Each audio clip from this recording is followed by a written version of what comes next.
వినియోగదారులను మోసం చేసే ఓ పెట్రోల్ బంక్ పై విజిలెన్స్ అండ్ తూనికలు కొలతల శాఖ అధికారులు దాడులు జరిపారు. అనంతపురం నగర సమీపంలో సోమలదొడ్డి వద్ద ఉన్న విజయలక్ష్మి పెట్రోల్ బంక్ పై అధికారులు చేసిన దాడిలో కీలకమైన విషయాలు వెలుగులోకి వచ్చాయి. Mother board chip mall practice చేసి ట్యాంపర్తో మోసం చేస్తున్నట్లుగా గుర్తించారు.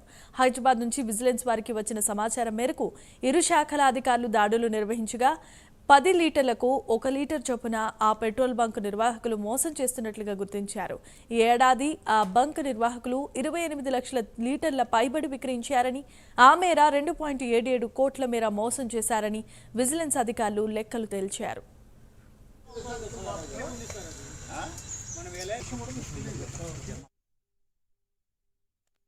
చేసి మాల్ ప్రాక్టీస్ చేసి కస్టమర్స్ని మోసం చేస్తున్నారని ఒక స్పెసిఫిక్ ఇన్ఫర్మేషన్ హైదరాబాద్ నుంచి మాకు వస్తాయండి. ఈరోజు ఈ సోముదడ్లో ఉన్న Vijayalakshmi auto care fuel station IOC dealer అండి. ఇక్కడికి వచ్చి మేము చెక్ చేస్తే ఒక ఫ్యూయల్ స్టేషన్లో డిస్ప్లే మదర్ బోర్డు ట్యాంపర్ చేయడం గమనించామండి.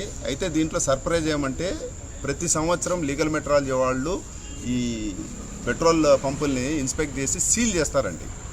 అయితే ఏదైతే బోర్డు మేము గమనించామో ట్యాంపర్ అయింది అని, అది దానికి సీల్ ఇంటాక్ట్ ఉంది.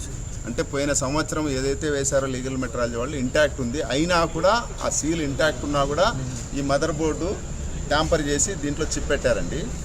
పెట్టేసి దీన్ని వీడు ఎట్లా ఆపరేట్ చేస్తున్నారంటే ఏదైతే చిప్ బోర్డు ఉంటుందో దీనికి